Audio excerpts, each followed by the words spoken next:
जमशेदपुर के जुगसलाई थाना क्षेत्र में जनरल स्टोर के पास हुई फायरिंग, मारपीट और तोड़फोड़ की घटना का पुलिस ने खुलासा कर दिया है। इस मामले में 5 आरोपियों को गिरफ्तार किया गया है। 31 मई की शाम मिल्लत नगर स्थित इम्तियाज जनरल स्टोर के पास अपराधियों ने दहशत फैलाने और रंगदारी के उद्देश्य से 2 राउंड फायरिंग की थी। आरोपियों ने दुकान मालिक के साथ मारपीट कर दुकान में तोड़फोड़ भी की थी। पुलिस ने तकनीकी जांच और गुप्त सूचना के आधार पर 5 आरोपियों को गिरफ्तार कर लिया। मुख्य आरोपी मोहम्मद अरमानुद्दीन उर्फ पल्टन की निशानदेही पर एक अवैध देशी पिस्तौल, एक जिंदा गोली, एक खोखा, एक पिलेट, एक स्कूटी और 4 मोबाइल फोन बरामद किए गए हैं।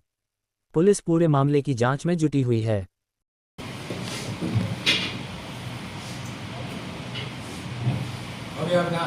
हाँ ठीक लगे जाइए। ध्यान दिखे रहेगा। जुगसलाई थाना क्षेत्र के मिल्लत नगर इलाके में दिनांक 31 मई को एक फायरिंग की घटना हुई थी और ये घटना किराना की दुकान पे हुई थी और कारण इसका अभी धीरे धीरे सामने आएगा। मतलब स्पष्ट कारण अभी ऐसा कुछ नहीं है, नॉर्मल धमकाने और इस तरीके से। तो कुछ लोगों द्वारा उसमें जब सीसीटीवी वगैरह देखा गया इस मामले में और सारी चीज़ें देखी गई, तो कुछ लोग थे जो पहले से ही उस जगह पे जहाँ पे फायरिंग की घटना हुई है वहाँ पे पहले से ही मौजूद थे और सीसीटीवी में वो घटना करने के क्रम में और उसके बाद में भी देखे जा सकते हैं। और इसी मामले में वरीय पुलिस अधीक्षक के नेतृत्व में के निर्देश पर डीएसपी लॉ एंड ऑर्डर थाना की टीम, थाना प्रभारी और सभी लोगों के द्वारा इस मामले में काम शुरू किया गया और आगे 1-2 दिन बाद ही 2 तारीख को 3 तारीख को कुछ जगहों पर छापामारी की गई और कुछ जो पुराने अपराधी थे, कुछ जो ये जो 5 लोग थे जो सीसीटीवी में दिख रहे थे, इनके घर पे और आसपास के इलाकों में पुलिस द्वारा अलग अलग जगह पर दबिश दी गई, घेरा गया। तो ये 5 लोग हैं जो पकड़ में आए हैं अब तक। दिनांक 2 और 3 2 दिन में पकड़ में आए हैं ये। एक दिन 2 लोग पकड़ में आए, एक दिन 3 लोग पकड़ में आए।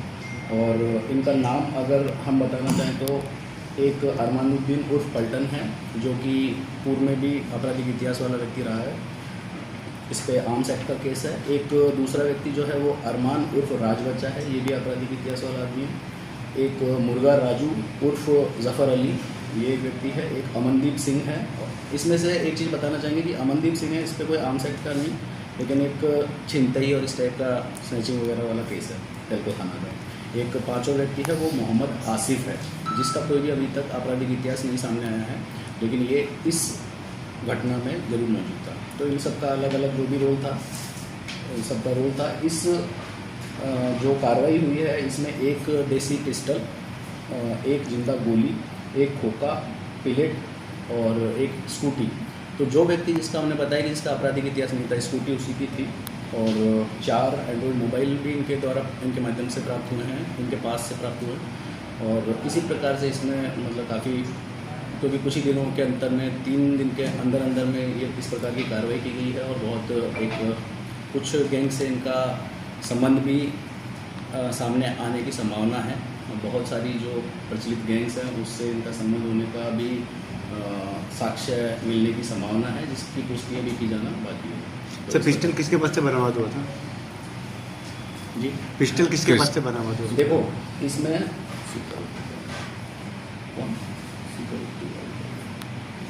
हाँ, देखो इसका सबसे पहले जो इसमें मेन व्यक्ति था पल्टन, उसके अपराध स्वीकारोक्ति बयान के आधार पर जो बरामदगी हुई है वो उसके बाद में हुई है। जब वो पकड़ा गया तो उसके बाद में उसकी पुष्टि हुई है। और इसमें जो गोली चलाने वाला था वो यही खुद ही था। सर 6 महीने पहले भी, हाँ 6 महीने पहले भी राजबच्चा के द्वारा फायरिंग किया गया था क्या उसी क्षेत्र में?